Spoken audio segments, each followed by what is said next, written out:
سکندر خان فاینلی دغه ته خو راورسېدو کاسابلانکا ته که نه کاسابلانکا ته راورسېدو په عربیک ورته دارالبیضا وایي یعنې د سپینو کور د سپینو مکاناتو کور او دا چې دن دی د یونایټډ نیشن سکویر وایي دا ډېر آباد ځای دی ډېر مزېدار ځای دی دا پکې انډرپاس دی خلک ناست دي ښه ښکلي بینچونه دي او د مخامخ د ارکیټیکچر ته وګورئ دا د مراکو زبردست قسم ارکیټیکچر دی مخکې مونږ ځو تاسو ته سکویر ښیو او ایکسپلور کوو یې بیزي ځای دی دا ځای راسره او موږ هم داسې نیمه ګنټه مخکې دلته راورسېدلو ګاډی هم پارک کوو بیا هغه سټیشن هغه ټرین سټیشن و که بس سټیشن و ټرین سټیشن ته ورغلي وو یو ملګری خو هلته کافی کې پاتې شو ویل زه څه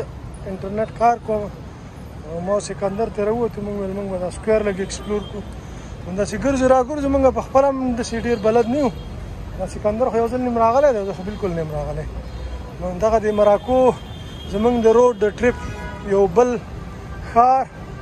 تاسو ته ښودنه تاسو ته یو بله رزم وکړو کاسابلانکا د مراکو د ټول نه غټ ښار دی د ټول نه غټ درېم نمبر ورپسې فیس دی یا درېم نمبر ورپسې رباط دی او څلورم نمبر چې دی نو دا مراکش دی او پنځم نمبر چې دی نو مکناس دی او که نه نو دا دغه دی دا ډېر غټ ښار دی او ډېر پاک هم دی دا نسبتا د مراکش نه دا لږ پاک معلومیږي مراکش لږ ناول او ټنجیر ډېر پاک او دا ډېر پاک دی بلکل یورپین سټایل باندې جوړ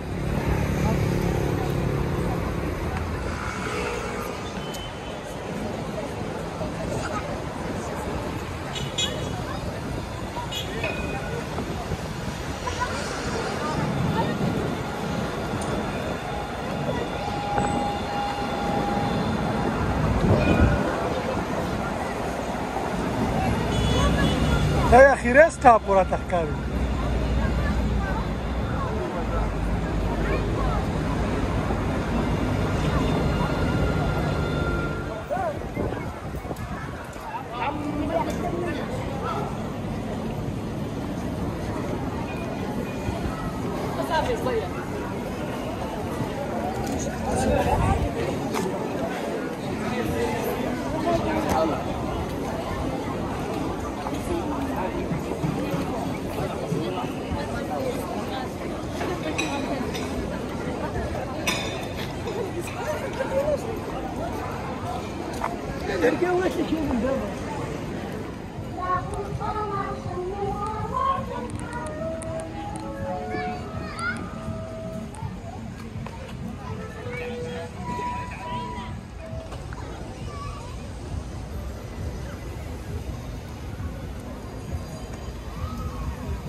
glass work the baroda mashhur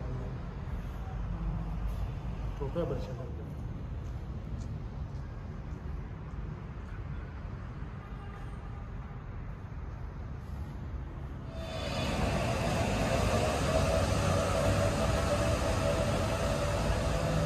سکندر خانه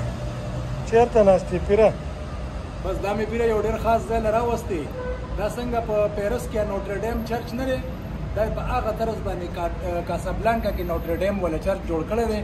دا دومره زوړ نه دی دا 1954 کې جوړ شوی دی خو د دې دوه خبرې ډېرې زیاتې مشهورې دي یو چې دی نو د دې ګیبریل لویر د شیشې د کار یو ډېر غټ استاد دی هغه په دې کې دننه د شیشې کار کړی دی دا به موږ اوس ملګرو ته ښیو او بل دوه یو ډېر زبردست ارکیټیکچر یو ګینګسټن ډنګلکیر یو او بل چو ګیسټن زمر هغه دواړو دا کمپلیټ سټرکچر نه جوړ کړی دی تاسو وګورئ دا دلته پکې د ورجن میری تصویر هم کې دا ټي وي مې پکې هم دا خلک بلې دا ګلدستې پکې میخي دي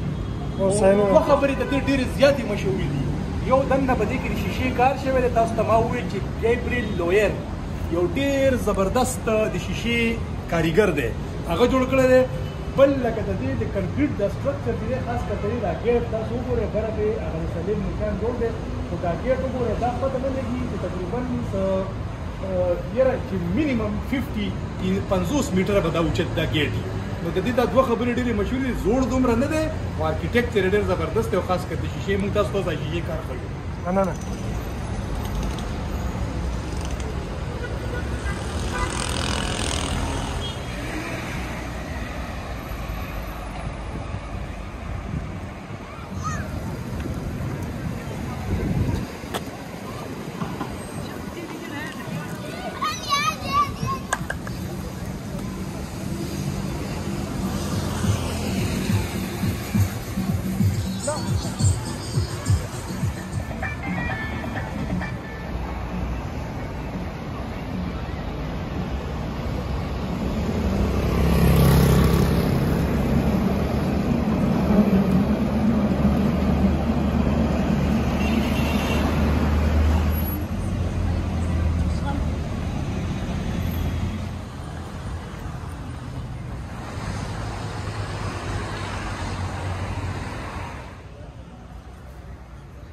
پیرا سکندر خان پیرا بیا دې چرته راورسولو بس پیرا کاسابلانکا یو غټ ښار دی وړوکی ښار نه دی دا د مراکو ټول نه غټ ښار دی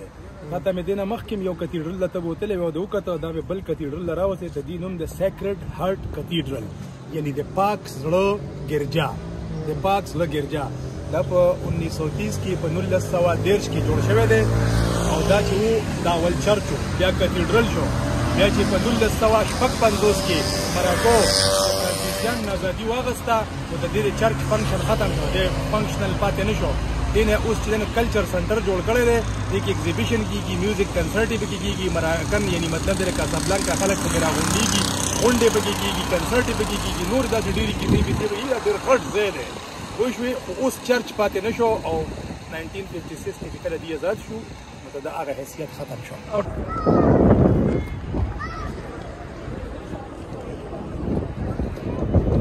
بنه ما بس جمعه ترالو او جمعه صرف د منځ په ټیمونو باندې کولاویږي اوس د مازیګر موږ نن نشوي دي او 8:30 بجې باندې ما خام مستقلاویږي دا حسن ټو جمعه د کاسابلانکا کې مراکو کې دا د افریقي د ټولو نغټ جمعه ده او په دنیا کې دا وم نمبر غټ جمعه ده او ته دې ټولو نغټه خبردار چې دې چت چې کنه دا کولاویږي او بنديږي او دې کې داسې ځای هم دی چې د سمندر د پاسه فرشه چولې ده په پلرو باندې هغه باندې هم لکه نمازیان موسکی لاندې وبتیریږي او نمازیان د غیر پاسه موسکی په دې کې 1,15,000 خلک راځي 15,000 د دې په حال کې راځي او 70,000 بار ته په دې صحن کې راځي ډېر خسته ځای دی ډېر مزیدار ځای دی دا په 1993 کې جوړ شوی دی او دا بادشاه حسن دویم چې کینګ حسن ټو وته وی دا د غزیر نگرانی جوړ شوی دی او دې لپاره د مراکو د ګډ نه ګلکاران راغوښتي او ترکاړان او د مزه خبره ده چې د غي نگران یو انګريز و دغه نوم مایکل پیسانو دا دغه په نگرانی کې د مراکونو چې کوم ګلکاران او استادان او ټول چې راغونډي نو غي جوړ کړل دي ډېر مزیدار شی دی ډېر غټ جمعه دی او بالکل د جمعه هغه اړخ ته موږ دی اړخ ته موږ په خوش کولاړیو خو د جمعه د هغه اړخ ته بار ظلمات دی چې کوم ته اټلانټیک اوشن وي او د اټلانټیک اوشن یو خسته نظاره د جمعه نه کیږي تاسو موږ ګوره ډېر خپل رز ده ډېر خپل هوا را لوزي او ډېر مزیدار موسم دی مننه